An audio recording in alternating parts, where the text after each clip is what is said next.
Então, boa noite novamente a todos e todas. E aí, como eu havia falado, eu conversei com o monge Hondaku, com o Guilherme, né, que é o Yotatsu, é um monge noviço, né, da Nichiren Shu, e também com o sensei monge Gensho. E qual que é o intuito, né? Trazer esses professores tradicionais, cada um de uma escola diferente, até para a gente ter perspectivas diferentes, para a gente tirar as dúvidas. Porque, assim, pelo sobre budismo, eu não me posiciono e eu não sou professor, não sou mestre, eu sou um praticante. Então, o meu intuito é ser essa ponte, né? Facilitar esse acesso aos professores, aos ensinamentos, que é o que eu venho fazendo nesses últimos 9 anos aí pelo sobre budismo. E aí chegaram algumas perguntas aqui, monge Hondaku, que tem algumas perguntas interessantes. Na verdade, eu fiz um post hoje lá no Instagram do Sobre Budismo perguntando se a pessoa tivesse... qual foi a pergunta? Se ela tivesse a oportunidade de fazer uma pergunta para o Buda, qual seria? Então, a gente faz essas 10 aqui, que algumas pessoas mandaram, quando eu divulguei que ia, né, convidar você aqui, eu deixei uma caixinha, algumas pessoas mandaram algumas perguntas. Então, a gente vai para essas aqui primeiro e depois a gente pode ir para, se sobrar tempo, a gente vai para outras ou para perguntas de quem estiver aqui ao vivo participando. Então, a primeira pergunta é assim: há monastérios no Brasil para treinamento? Eu acredito que seja sobre... Aí eu não sei, porque não foi específico, né? Se é sobre a tradição terra pura ou sobre qualquer tradição do budismo. Aí é com você, sensei.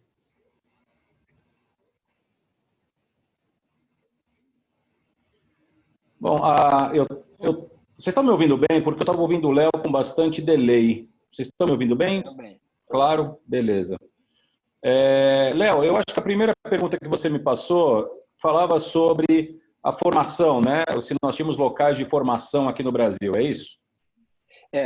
Se há monastérios no Brasil para treinamento, mas a pessoa não especificou se era da escola Terra Pura ou se era de budismo em geral, assim, de todas as escolas, né? Mas você poderia falar das duas coisas, do budismo Terra Pura, né? Do qual Não, você mas dá para faz a gente parte. falar de uma maneira geral, Isso. Dá para a gente falar de tudo, de tudo. Eu conheço bem o que está disponível aqui no Brasil em todas as escolas, né?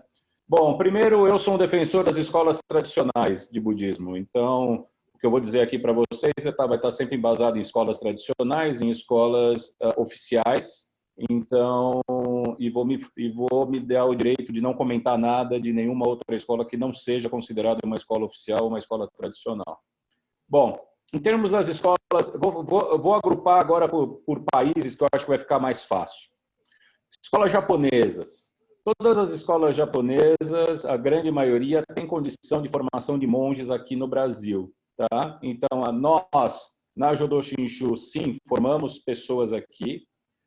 Embora nós não utilizamos... Claro, a gente está adaptado para o mundo moderno. Então, se for o caso de ordenação, nós, no Jodo Shinshu, temos condições, sim, de formar monges. Eu me formei aqui no Brasil, embora a ordenação seja obrigatoriamente no Japão, eu me formei aqui no Brasil. Então, a Escola Jodo Shinshu tem formação no Brasil. A Escola Jodoshu também tem formação aqui no Brasil. A Soto Zenshu, que vocês popularmente conhecem como Zen, mas, na verdade, o nome da escola correta é Soto Zenshu, também tem formação aqui no Brasil.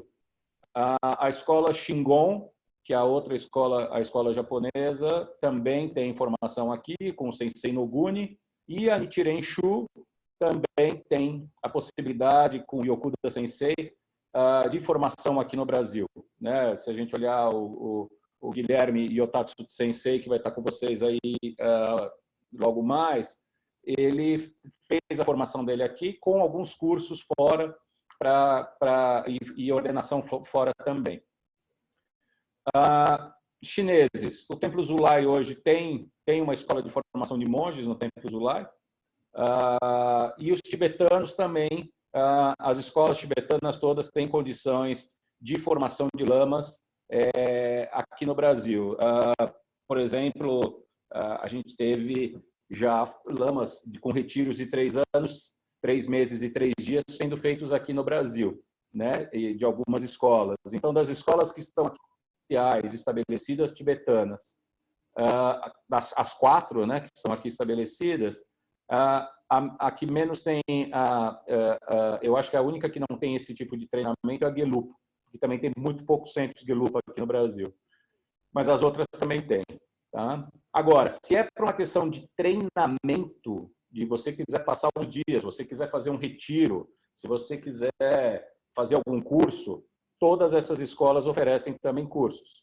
No Jodô Shinshu, nós oferecemos uma coisa que chama Otera Taiken. Otera é templo, Taiken é vivência. Então, é um retiro que a gente faz 2 vezes por ano, onde as pessoas chegam lá na sexta-feira, vão embora no domingo e vivem a vida de templo. Então, vivem como é a vida de um templo. Então, vai estudar, vai fazer os ritos, vai fazer comida, vai limpar o templo, vai fazer o dia a dia dos monges no templo. Né? O Zulai também tem retiro de curta duração. O pessoal do Zen, do Soto Zenshu também tem, tanto aqui no Buxindi, em São Paulo. O Dai Senji, do Gensho Sensei, que vai estar com vocês também em outros, numa ocasião próxima, também tem vários cursos e vários retiros pelo Brasil todo. Né? Então, a gente é muito bem servido aqui de escolas tradicionais, a gente é muito bem servido de treinamentos de professores aqui no Brasil. Então, a gente não tem necessidade de ir para nenhuma escola espúria, nenhum grupo estranho, mas que todo mundo aqui tem condição de ficar e trabalhar dentro das escolas tradicionais. Não sei se respondi, mas esse é um panorama do que a gente tem aqui no Brasil. Legal, Sensei. É muito legal, assim, ter essa visão, né? Porque o Sensei pratica há muitos anos. A gente se conhece há 9 anos, né? Na verdade, 8, porque eu comecei o Sobre Budismo em 2011 com um blog. E aí, no ano seguinte, a coisa começou a crescer e aí a gente se conheceu pelo grupo do Facebook, né? No Sobre Budismo. E aí, de lá até hoje, a gente mantém uma amizade. E aí é interessante você explicar isso, porque as pessoas estão chegando agora e a gente já falou disso há 8 anos atrás. Eu lembro em um podcast que a gente fez, se não me engano, tipo um segundo podcast há muito tempo, há muitos anos atrás, a gente já falou exatamente do que eu vou falar agora. As pessoas ficam, assim, a gente vê o Japão, por exemplo, onde tem templos a cada, assim, eu nunca fui, né, mas pelo que eu percebo, existem muitos templos, né, nos bairros, né, enfim. E aí as pessoas ficam com essa sensação de que no Brasil é a mesma coisa. O budismo no Brasil tem pouco mais de 30 anos. E aí as pessoas têm essa sensação de que a cada esquina vai ter um templo tradicional. Tanto é que o primeiro lugar que eu fui, um grupo, eu fui na rua, isso foi em 2012, eu fui numa rua onde era a casa de um grupo de praticantes, do Thiago do Gompa, e na verdade eu fiquei procurando um templo. E eu fui embora, porque eu não encontrei, né? Então eu tinha essa sensação de que ia achar um templo tradicional, nem que fosse pequeno e tal. E isso é muito raro assim no Brasil, comparando, por exemplo, com igrejas, né? Então não tem essa facilidade. E aí o que a gente sugere, né? A gente já conversou sobre isso. Você vai ter que levantar o bumbumzinho da cadeira e vai ter que ir aos retiros, ir aos templos, né? Se você quiser se aprofundar, conhecer as escolas, fazer retiros, né, e práticas, porque no Brasil é dessa forma que funciona, porque ainda não tem um templo a cada esquina, né? É verdade, não tem, não é como no Japão. No Japão, não sei quem aqui. Aliás, queria só acusar que temos um outro monge conosco aqui, o reverendo Tetsuji Sensei está aqui conosco, também meu irmão de ordenação. E no Japão é uma coisa maluca. A primeira vez que eu fui para o Japão, eu fiquei num hostel no Japão. Do outro lado da rua tinham 3 templos, um do lado do outro, colado, muros. E os 3 da mesma escola, eram 3 da Jodoshu. 1, 2, 3, um do lado do outro, assim, numa ruazinha que mal passava um carro. Uma rua que, acho que se eu esticasse meus braços, eu tocava nas 2 calçadas, entendeu? Agora, aqui a gente não tem isso. Agora, vocês me perdoem, mas eu sou um cara muito direto, muito razor, né? Eu sou muito pragmático. O praticante hoje de budismo no Brasil, ele é folgado, né? Porque ele quer um templo na esquina da casa dele. E eu e outros monges mais antigos, a gente se sacrificou muito para poder treinar. Um dos meus mentores, que foi o Hakushin Sensei, o Wagner Hakushin, ele morava em Petrópolis, ele vinha de ônibus, virava à noite de ônibus para pegar um rito aqui em São Paulo, para fazer uma aula e voltava de noite para trabalhar no dia seguinte, né? Então, eu fico imaginando na época do Buda, que o Buda andava ali em poucas cidades, em volta ali, né, de Lumbini e tal. Eu fico imaginando um cara chegar lá e falar assim: pô, Buda, por que você não passa lá na minha cidade a 3.000 quilômetros daqui, pô? Você só fica aqui em volta? Imaginando alguém chegar para o Buda e falar isso. Porque é o que geralmente falam para nós hoje. Né? Ah, mas eu não tenho templo aqui. E eu entendo que isso é uma influência cristã. Eu entendo isso que é uma influência católica, que parte do pressuposto que você tem que frequentar um templo, ir na missa toda semana, né? E na verdade não. Na verdade, olha só o que nós estamos fazendo aqui. Poxa, um monte de gente aqui conectada. Eu estava vendo esses dias Gensho Sensei, o Daisen, fazendo todo dia conexões com 100 pessoas conectadas. Pô, um negócio lindo de morrer. Aquela tela cheia de gente. Tem aqui uma irmã aqui do Daisen Dia ali no cantinho também. Poxa, um negócio lindo. Mais de 100 pessoas conectadas ali. E, putz, ótimo, vamos fazer isso. Falando no meu mentor querido, chegou aqui, Hakushin Sensei também, ali, seu cachimbo. Então, eu acho que a gente precisa esquecer um pouco essa ideia de que você precisa ter um tempo. E sim, a gente precisa ter uma conexão com o Dharma. Né? E a gente tem isso de várias maneiras. Estamos aqui fazendo isso hoje. A gente tem um grupo de WhatsApp com 300 pessoas lá, quase 300 pessoas, um monte de gente. A gente fala aquele grupo o dia inteiro, né? Como outros têm também. Yotatsu Sensei tem com ele, o Shigensho tem também. E a gente termina usando outros dispositivos. Nós abrimos um espaço aqui em São Paulo, que a gente cede, inclusive, para o pessoal do Daisendi também, e cede para o pessoal da Nichiren Shu, lá do Yotatsu Sensei. É um conjunto. A gente alugou um conjunto ali em Moema e a gente se reúne ali em conjunto. Né? E cada dia um sangha se reúne ali, a gente limpa, a gente ajuda e tal. Então, por que a gente não pode fazer isso em outras cidades? Outra coisa que a gente tem também, que vem muito da nossa herança católica, é a ideia de que o templo é da ordem, que o templo é da escola, que o templo é dos mestres. Isso é um erro conceitual. No budismo, os templos, os gompas, os centros de meditação não são dos mestres, são dos alunos. E os mestres estão lá só para prestar um serviço. Então, todos os templos das linhagens que todos vocês seguem não são nossos. São da comunidade laica, que nos pedem para estar lá e executar o nosso serviço. Então, nada impede, e a gente incentiva muito os nossos alunos a fazerem isso, formem grupos. Escolham a linha que vocês querem seguir. Se não tem uma linha, convida vários professores para ir até aí vocês, para dar aula até vocês. Gente, a gente acha passagem de avião aí por R$200, R$300. Faz uma vaquinha lá, deixa de ir no restaurante no final de semana, leva um mestre para falar com vocês, aí leva um professor. Entendeu? É muito simples, é muito fácil. Pode ser na casa de alguém, não precisa ser nada lugar bonito, com altares, com coisa. Não, gente. A gente já fez coisa. O Tetsuji Sensei aqui, ele já fez trabalhos lá no Rio de Janeiro, na praia, sentado na praia, num quiosque de praia, reunindo 4, 5 pessoas e conversando. Tem lugar agora para ouvir o Dharma? Não tem, gente. Então, o importante é ouvir o Dharma. O importante é vocês angariarem as pessoas, trabalharem juntos e chamem as pessoas, chamem os mestres. Duvido que algum vai se recusar aí. Se recusar, você já risca da lista, fala, não, esse aí está fora, isso daí tá fora da lista. Então, façam isso. Em vez de reclamar que não tem um templo, criem um templo.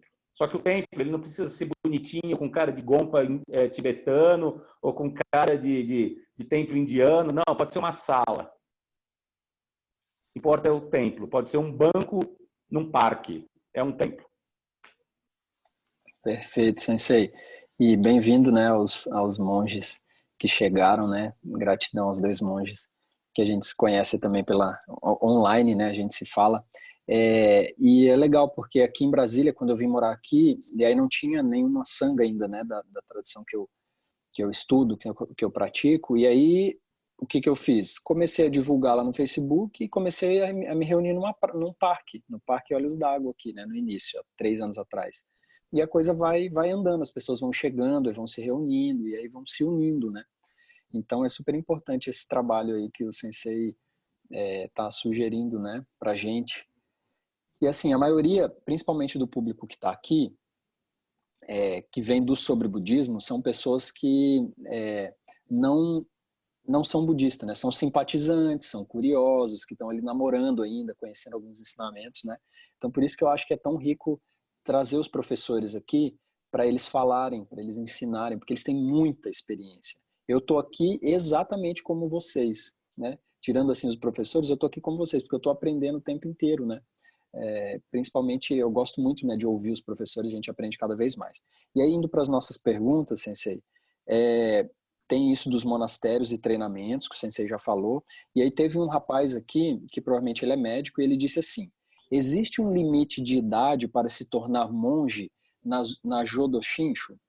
É a primeira pergunta, né? Depois ele faz, sou médico, eu devo deixar a profissão? Então, na Jodo Shinshu, nós temos, e também na maioria das escolas japonesas, não vou aqui arriscar que são todas, porque não tenho conhecimento de todas, mas existem dois tipos de monge. Existem monges como o Hakushin Sensei, que está aqui, que ele é missionário, e ele se dedica 100% a tomar conta de um templo, né? Então, ele e a esposa dele, Sayuri Sensei, ficam lá em Apucarana e eles se dedicam a um templo. Então, esse é o monge missionário. Tá? Então, existe um monge que seria uma tradução direta, seria um monge assistente, que é o meu caso, o caso do Tetsuji Sensei, do Ichigyo Sensei, do Hernan Ichigyo, que é uma nova geração de monges que está vindo, que a gente não se dedica 100% ao templo, a gente não mora num templo, né? A gente não tem um templo para tomar conta, mas a gente presta serviço dentro de um templo. Então, eu, Jean, Tetsuji-san, a gente está dentro do Betsuin, que é o templo matriz aqui em São Paulo.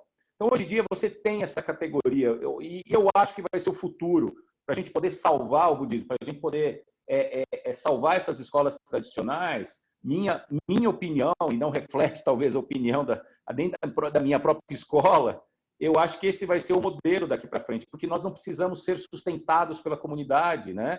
E a comunidade está diminuindo muito. Então, assim, as pessoas que doam para o templo para poderem dar uma vida confortável para os monges missionários está diminuindo, porque são muito velhos. Os jovens ou não são mais budistas, ou não se interessam, e as novas pessoas que são fora da comunidade, que estão chegando, não têm o costume de doar, não tem o costume do dana. A gente vem de novo de uma herança católica, cristã, e talvez até neopentecostal, de que a doação para a igreja é algo nocivo, né? Que a doação para uma instituição religiosa é nociva.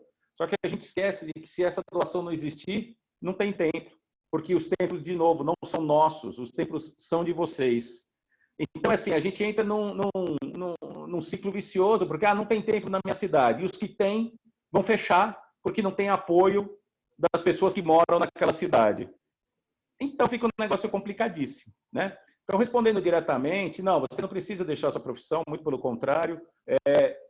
Eu trabalho na área de tecnologia, Tetsuji Sensei é comissário de bordo, Hernan Sensei trabalha no hospital também, ele é psicólogo no hospital, a esposa dele é psiquiatra. Então, assim, existem monges que estão nessas categorias, tá? E isso também é uma verdade nas outras escolas. Pelo menos no Soto Zenshu é uma verdade. E eu não sei afirmar no Jodoshu se eles têm essa categoria também, se é possível. Mas não vejo por que não. Legal.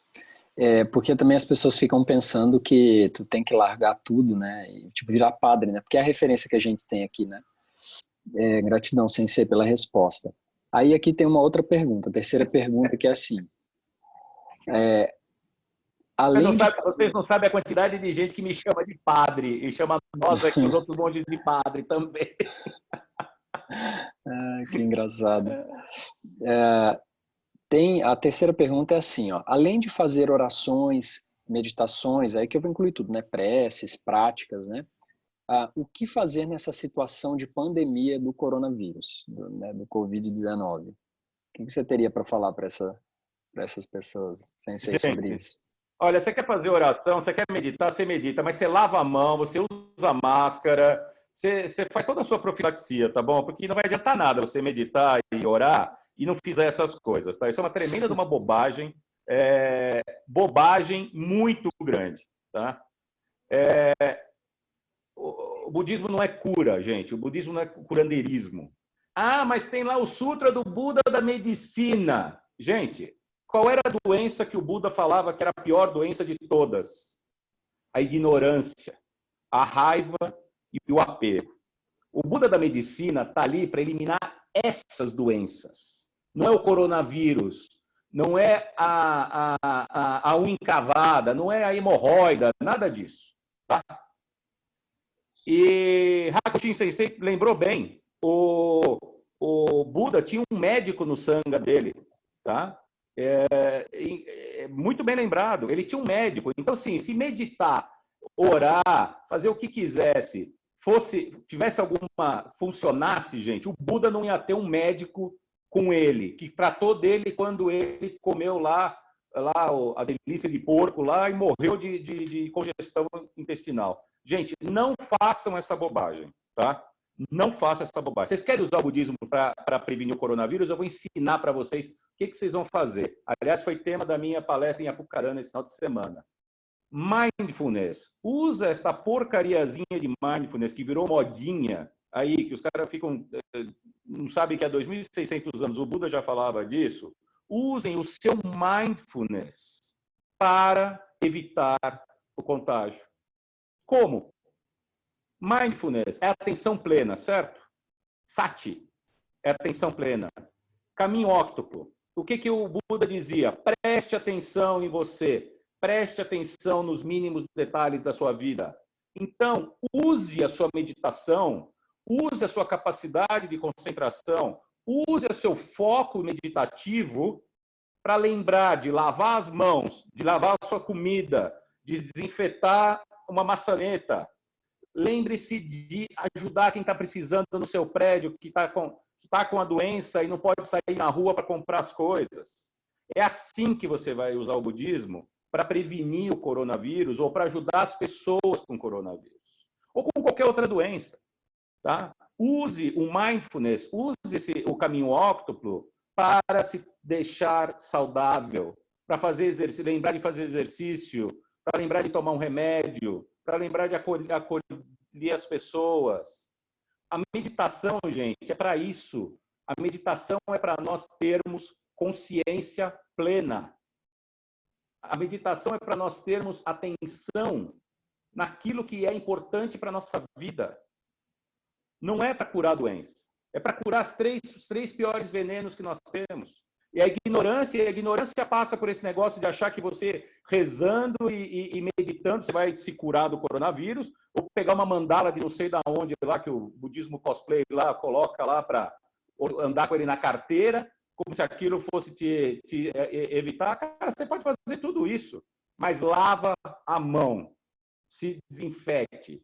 Aí você faz o que você quiser, tá? Então, você quer usar mandala lá, que eu não sei de onde veio aquilo lá na carteira, usa a mandala, senta em cima da mandala, faz o que você quiser com a mandala, tá? Agora, lava a mão. Sentou para meditar? Levanta o bumbum da almofada, vai no banheiro e lava a mão. Pronto, já valeu a meditação, né?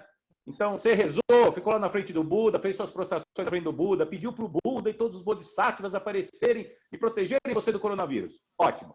Vai no banheiro e lava a mão. Pronto, é isso que você precisa fazer. Sensei, valeu aí pela explicação. E é tão engraçado você falar isso, né? Uma vez eu perguntei assim para um professor, falei, nossa, eu tenho que acordar cedo para fazer minhas práticas, eu não lembro exatamente o que eu falei, mas foi alguma coisa assim, nossa, me ajuda, né, a fazer isso. Eu falei, eu tenho uma coisa que vai funcionar, despertador. Porque a gente fica imaginando que a gente vai meditar e vai transcender. Não, você põe o despertador e acorda cedo. É muito prático, né? Eu gosto disso também. Assim.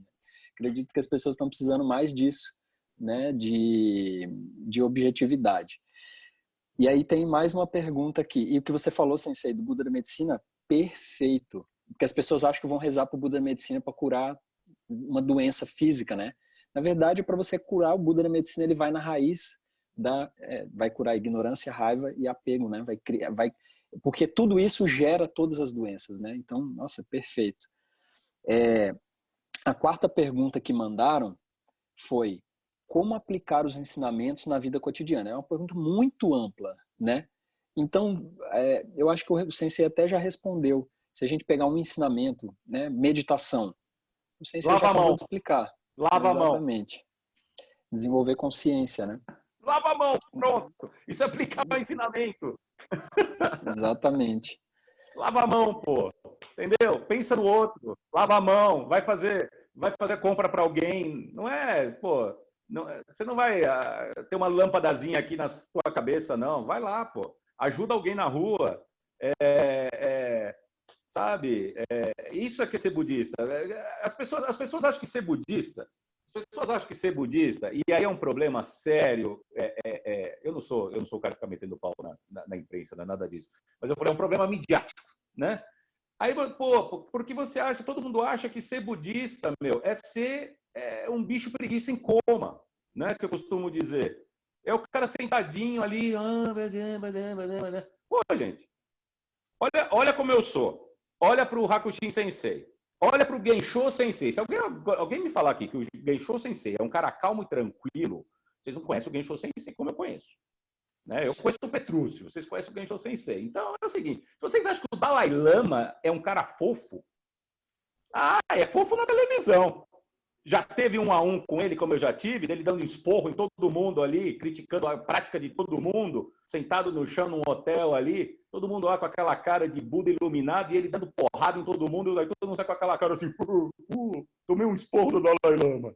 Pô, achando que o cara é fofinho. Não tem nada de fofinho, entendeu? Não tem absolutamente nada de fofinho. Então, se você está no budismo para procurar paz, você está no lugar errado, para começar.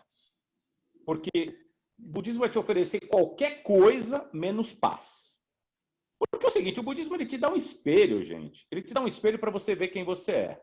Se você está sentindo bem com o que você está vendo, você não precisa do budismo. Então você está ótimo.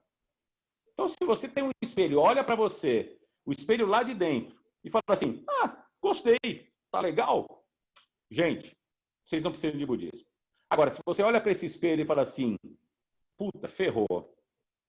Né? Para não usar uma expressão mais forte aqui, porque vocês ainda não me conhecem direito, mas ferrou. Se você olha para o espelho e fala assim, ferrou, aí sim, aí o budismo é para você. Porque é aí que você vai ter o ponto de mudança. É aí que você vai ter o ponto de equilíbrio. De equilíbrio, não. Que você vai tentar buscar um equilíbrio. Porque muita gente vem para mim e fala assim, eu vim buscar o budismo para ter equilíbrio. Eu falo, peraí, filho, equilíbrio como? Tua vida está horrível e você quer que ela fique 100% boa. Isso não é equilíbrio. Porque equilíbrio, assim, é 50-50. Se ela está assim e você quer que ela fique assim, não tem equilíbrio nenhum. Então você está buscando uma cura milagrosa para algo que não tem. Tá? Não tem. Agora, se você quiser entrar numa jornada, para se compreender, se você quer entrar numa jornada para ver quem você é, se você quer entrar numa jornada para reconhecer os seus venenos, beleza. Porque talvez você nem consiga aplicar isso no seu dia a dia. Esse é o ponto. Talvez você nem consiga aplicar isso no seu dia a dia, porque você precisa aplicar em você primeiro. Né? Então, antes de você pensar como é que você aplica o budismo no dia a dia, olhe para esse espelho primeiro. Veja essa imagem que você vê de você. Aí, vê como é que você vai mudar essa imagem.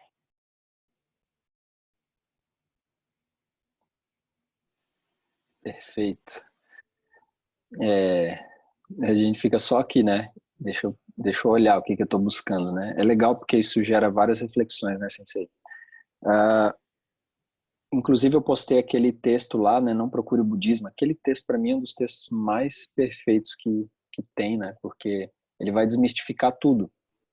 E aí você começa, caraca, o que eu estou fazendo aqui então? Aliás, infelizmente a Ivonete Sensei faleceu fazem 60 dias aí, ela que foi autora daquele texto, infelizmente ela faleceu já faz 60 dias.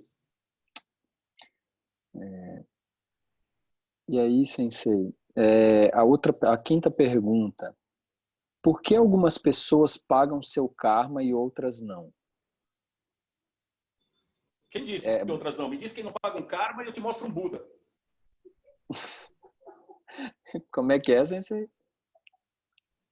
A única pessoa no mundo que não paga karma é um Buda. Somente os Budas fazem isso. Então é o seguinte, todo mundo paga karma. Eu acho que a pergunta está mal formulada. Na verdade, eu acho que a pessoa está querendo dizer o seguinte: bem na vida e outras se dão mal na vida. Por que pessoas que teoricamente são más não vivem essa malignidade e outras que são super legais,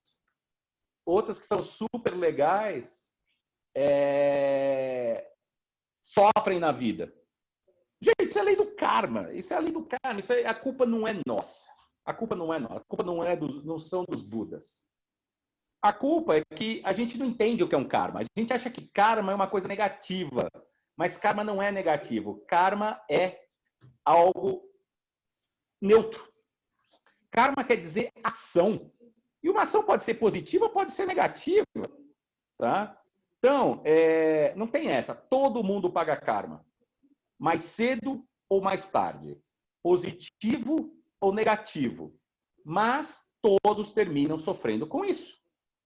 Agora, se o cara vai sofrer o cara fez mal para alguém. Pô, mas está demorando para o cara pagar esse karma. Pode ser que ele só vai pagar na próxima vida. O que a gente vai fazer? Acontece. Né? Mas eu sou um cara tão bom e eu estou sofrendo, mas eu sou tão bom. Né? Você é bom. E na outra vida, você foi um cara bom também? Quem que você foi na outra vida? Não, porque todo mundo só foi a Cleópatra e o Marco Antônio, né? Ninguém foi um assassino, ninguém foi o cocheiro, ninguém foi o cavalo da Cleópatra, né? Ninguém foi a pulga do cavalo da Cleópatra, né? Então a gente fica olhando para a nossa vida aqui, a gente fica nos julgando como se a gente fosse muito bom. O meu mestre, o mestre Shinran, que fundou a nossa escola, ele dizia o seguinte: dado karma, qualquer pessoa pode matar até 1000 seres. Então, é fato. Você é muito bonzinho hoje, mas você não sabe o que o karma está esperando por você. Eu jamais poderia matar uma pessoa. Sério? Será mesmo? Será que, dadas as causas e condições e circunstâncias, você não mataria? Eu não sei. Nunca me vi diante de uma situação dessa, mas será? Então, esse auto-julgamento que a gente faz de ser bom é que nos atrapalha nesse nosso caminho. Porque a gente se coloca lá em cima achando que nós somos bons. A gente faz qualquer bobagem, a gente despenca. Mas se a gente se imagina de que a gente é mal não é no sentido de maldoso, mas mal na nossa incapacidade de fazer o bem 100% das vezes, a gente está aqui embaixo. Aí qualquer coisa boazinha que a gente faz, a gente sobe um pouquinho, vai estar sempre subindo, está sempre melhorando. Né? Então esse é o meu ponto. Tá? Todo mundo paga, cara. Agora, você quer se vingar das pessoas que fazem mal para você, aí é outra conversa. A gente vai estar lá nos venenos mentais, da raiva e tal, esse negócio.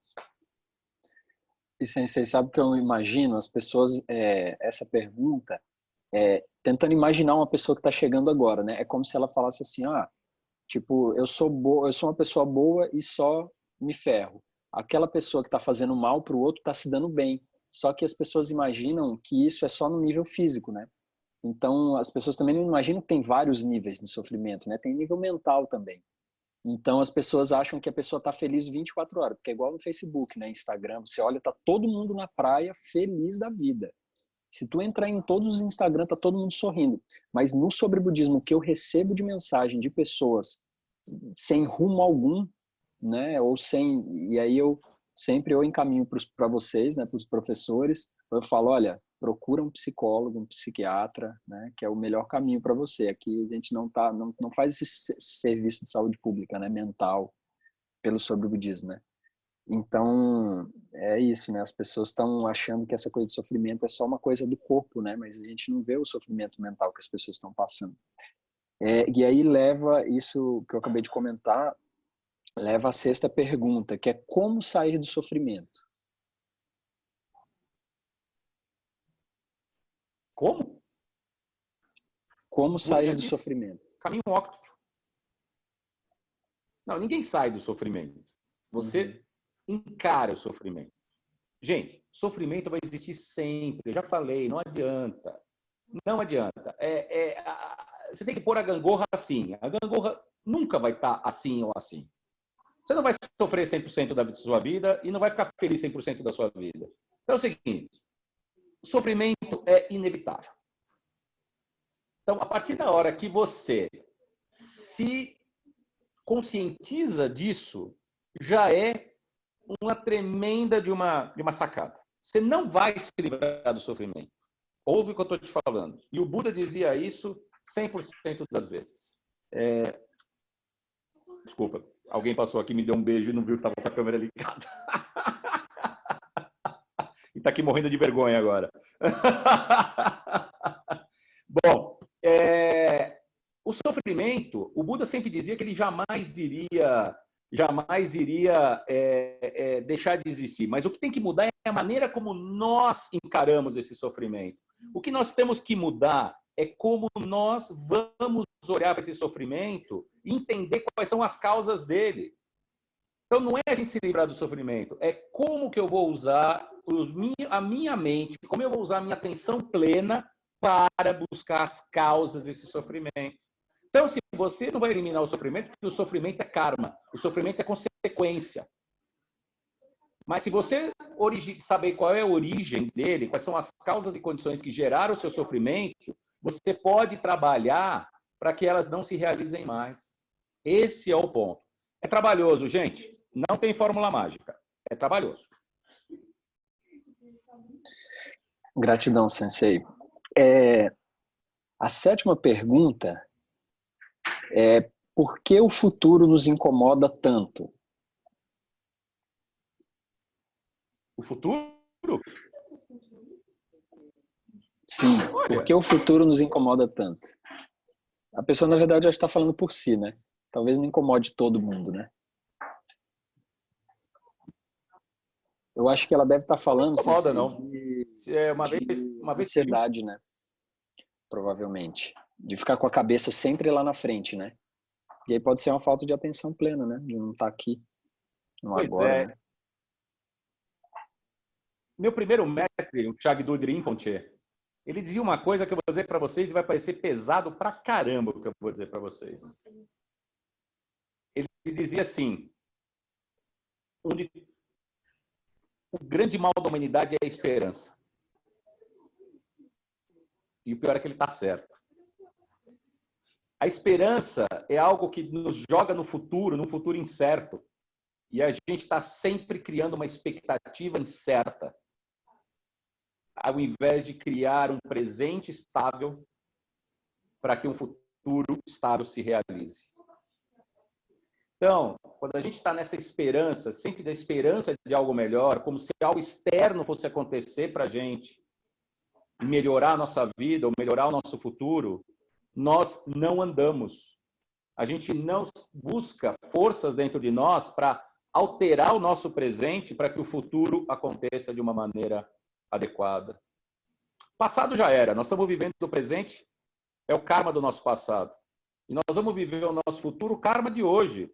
Então, a gente tem que olhar para o dia de hoje, se a gente quer construir um futuro melhor. O que eu estou fazendo hoje? Não adianta eu lamentar meu presente. Esquece.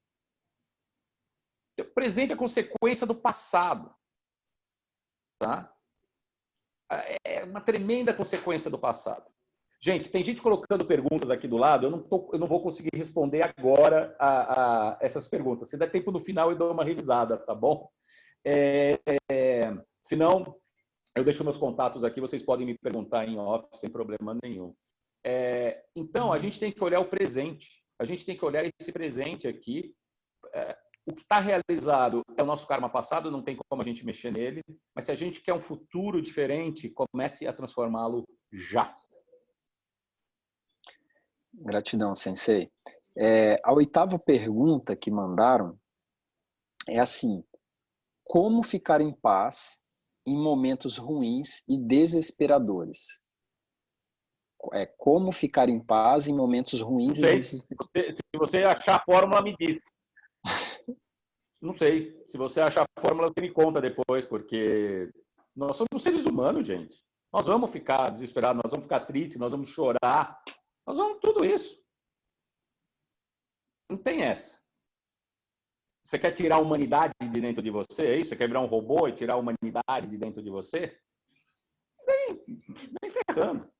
Então, assim, não sei a resposta para isso. Se um dia eu achar, eu acho que nunca vou achar, eu comunico. Mas isso não existe. Você querer tirar a emoção, você querer tirar tudo que acontece com você, é querer viver numa ilusão. É jogar a gangorra para o outro lado, que também é ilusório. Tá? Nós somos seres humanos, gente. O Buda não ensinou a gente não ser ser humano, ao contrário. Ele ensinou a gente a ser muito humano. E humano passa por emoção, humano passa por chorar, humano passa por tragédia, humano passa por tudo isso. Caramba, você perde um ente querido, você vai pensar, sério mesmo que você vai pensar na hora o que o Buda falou, o que o Buda não falou? Nada, você vai simplesmente sentar e chorar e vai se desesperar. Né? Ó, Hakushin Sensei coloca ali, ó, Buda chorou quando o Shariputra, que era o monge mais velho que tinha no Sangha, morreu antes do próprio Buda. Né? Então, pô, se um Buda chora, se um Buda se entristece, quem sou eu para não fazer isso? Né? Perfeito, Sensei, gratidão aí pela resposta. Humana, né? Aí essa pergunta foi a que você gostou. Como ser um Buda o tempo todo? Hã? Como ser Buda o tempo todo? Sendo Buda. Uma vez que você é Buda, você não deixa de ser Buda. Então, o dia que você atingir a budeidade, você vai ser Buda. Mas, na verdade, eu acho que a pergunta era como ser budista o tempo todo e não ser Buda o tempo todo. As pessoas confundem a gente com Buda, né? Eu acho que a gente é gordinho, assim, carequinha, assim, né? Acho que a gente é Buda. Mas, não, gente. Não dá para ser budista o tempo todo. Não dá. Um dia a gente chega lá. Mas a gente vai xingar, a gente vai chorar, a gente vai ter raiva, a gente vai fazer tudo isso. E nos momentos de sanidade, né? Nos momentos onde a gente vai acalmar nossa mente, a gente vai lembrar dos ensinamentos. Então, nosso desafio é tentar lembrar desses ensinamentos a maior parte das vezes da nossa vida. Mas você não vai conseguir lembrar sempre. Não vai. Quando o cara pisa no teu calo lá no escritório, quando o cara te dá uma fechada no trânsito, adoro, eu ainda vou escrever um livro sobre o trânsito de São Paulo e o Buda. O máximo que você pode fazer é se lembrar dos ensinamentos, se lembrar, recordar dos ensinamentos, nem que seja depois do que tudo isso ocorreu. Tá? Mas o importante é esse, o desafio é esse. Ocorreu muito tempo depois, você fala assim, putz, eu não devia ter reagido dessa forma. Legal. Aí, logo depois que você faz, você lembra, não devia ter agido dessa forma. Aí, no meio da confusão, você fala, puta, eu não devia estar fazendo isso. Aí, logo antes de você fazer, você fala, não vou fazer. Pronto. Isso é evolução na prática espiritual. Perfeito, Sensei. A 10ª pergunta é: como tomar eu acho que é uma pergunta interessante, como tomar decisões corretas sem magoar as pessoas?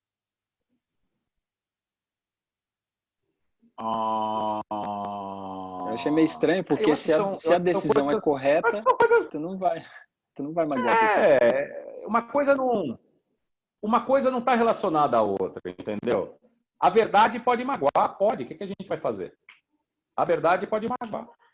Agora, o Buda dizia uma coisa interessante, né? A Kushin Sensei, acho que lembra disso. O Buda falava o seguinte: ele falava para a gente não mentir, mas falava também para não falar a verdade nos momentos inoportunos. Tá? Vou dar um exemplo. Se você está lá, sei lá, você é o balconista de uma loja, entra um cara correndo e se esconde atrás do balcão, e vem um assaltante atrás dele com uma arma na mão e pergunta: onde está o cara? Se você não pode mentir, você vai dizer: está aqui embaixo, ó. E o cara vai morrer. Você mentiu? Não. Então, se você fez um voto de não mentir, Você não pode mentir em situação nenhuma. Agora, o Buda dizia que a gente não deve falar a verdade nas situações inoportunas, né? Então é o seguinte, você precisa medir. Mas uma coisa não tem nada a ver com a outra. Pode ser que uma hora eu tenha que realmente falar a verdade, eu tenha que tomar uma decisão dura, que algumas pessoas serão magoadas. Sim, é verdade. O máximo que você pode fazer é explicar para as pessoas por que você está tomando essa decisão. Perfeito. Eu não tenho muito o que falar, né? Eu estou aqui mais como né, para apresentar essas coisas que as pessoas mandam lá no seu budismo, então agradeço muito. Já deixo um convite aqui para o Sensei Tetsuji, monge Tetsuji, também vir aqui. Já estou fazendo esse convite, né, para a gente fazer uma live, escolher um tema. O Sensei Hakushin também, Wagner Hakushin, também vou convidar para vir falar um pouco, compartilhar, porque eu acho que é tão importante a gente ouvir os professores, principalmente nesses momentos difíceis, assim, né? Em todos os momentos, não só em momentos difíceis, em todos os momentos é muito bom ouvir os professores que têm experiência, que têm prática. Então, o espaço do Sobre Budismo está aberto para isso. E aí, quem está aqui, quiser compartilhar, a gente vai salvar esse vídeo no YouTube também, se quiser rever, vai ter essa oportunidade. E se quiser convidar um amigo, né, alguém que se tiver dúvida, essas dúvidas todas a gente vai perguntar, a gente vai guardar elas, todas as perguntas que foram feitas. E o canal do YouTube do Sobre Budismo, se pesquisar lá no YouTube Sobre Budismo, a gente vai colocar lá os vídeos. Então, vai ser muito enriquecedor trazer todos os professores aqui tradicionais para compartilhar. Então, agradeço, Sensei Hondako, pela disponibilidade de tempo. Foi um tempo legal, assim, 50 minutos que a gente se encontrou aqui. Eu acho super legal porque você é divertido, né? É objetivo, isso acaba sendo divertido, né? Porque a gente fica esperando respostas mirabolantes. Não, medita e daqui a pouco tá todo mundo meditando e voando, fazendo preces e estrela aparecendo. Então não é nada disso, né? Então acho super importante sua presença. Também a gente vai marcar mais encontros, com certeza. Vou convidar os professores semanalmente para estarem aqui. Você também está convidado. A gente vai se falando para você voltar mais vezes com outros temas, outras perguntas. Então agradeço muito o seu tempo e sua disponibilidade para ensinar a gente. Pessoal, eu que agradeço. Eu tive que me mover, eu estava sentado no sofá ali, não tem tomada ali perto, a bateria estava acabando, eu tive que me mover aqui. Aqui são minhas espadas, minhas katanas japonesas aqui. Eu que queria agradecer o Léo. Isso aqui é uma coisa que a gente estava ensaiando, acho que faz mais de ano, né, Léo, que a gente estava ensaiando esse papo aqui, faz realmente bastante tempo. Eu acho que agora a gente achou a fórmula. Fico muito honrado aqui de estar com vocês. Não se assustem comigo, eu sou um cara legal, ao vivo eu sou um cara legal. Juro para vocês que eu sou um cara legal. Mas eu sou direto mesmo, sou pragmático, objetivo, porque eu acho que a gente tem que ser assim. Eu não gosto de dourar a pílula. Eu acho que o budismo é uma coisa extremamente séria, não é uma brincadeira. O budismo é uma religião profunda, com sustentação filosófica extremamente profunda, até de muito difícil compreensão. Depois a gente pode falar sobre esse negócio de diferença de filosofia e religião. E, de novo, gente, o nosso país está cheio de mestres muito competentes, muito mais do que eu. Aqui nós tivemos aqui um dos meus mentores, aqui, o Hakushin Sensei, ali, estava aqui presente. Eu acho que ouvi-lo também é uma coisa incrível.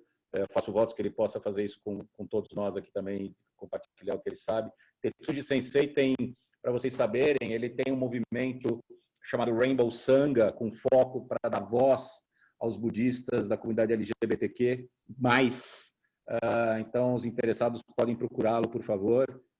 Então, a gente é totalmente apartidário de Sangha, a gente reúne todos os Sanghas ali, é uma ideia de dar voz para o movimento dentro do budismo, não é para criar escola, não é para criar Sangha, não é nada disso, tá? Muito pelo contrário, é só para a gente se reunir e falar sobre o assunto e dar voz para essas pessoas, tá bom? Eu queria agradecer também as pessoas de outras sangas que vieram aqui. Eu identifiquei só a Elaine ali de Araras com a camiseta do Daisenji. Meus respeitos a Gensho Sensei. A todos os outros que estão por aqui também de outras escolas tradicionais, budismo tibetano, budismo chinês, as outras escolas japonesas, ou quem ainda não tem uma escola e está a fim de encontrar uma. Aliás, fica aqui minha recomendação. Peregrinem. Não existe uma escola melhor que a outra. Existem aquelas que a gente se identifica. Então, eu já fui do budismo tibetano, já fui do budismo chinês, estou aqui no Jodo Shinshu. Meu Hakushin Sensei também já caminhou em várias escolas. Tetsuji-san também em várias escolas. Então, façam o mesmo. Procurem. Né? Vão lá no Zen, vão no Shinshu, vão lá no tibetano, em alguma escola tibetana. Procurem, peregrinem. Mas vão nos lugares oficiais. Vão nos lugares tradicionais. Cuidado, porque o budismo brasileiro está cheio de picareta por aí. Da mesma forma que você não vai tratar o seu coronavírus, que está todo mundo com medo de pegar, com um médico falso, de diploma falso, você não vai querer curar os seus venenos mentais e a sua espiritualidade na mão de um professor falso. Tá? Então, é com essa recomendação, para não falar determinação, agora tem esse negócio de recomendação, determinação, que eu me despeço de vocês e desejo uma boa noite e que tomemos refúgio no Buda, no Dharma e no Sangha sempre.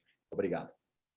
Gratidão, Sensei. Boa noite e boa noite a todos e a todas. Até a próxima. Sexta-feira, dia 20, tem mais um encontro. Gratidão. Boa noite.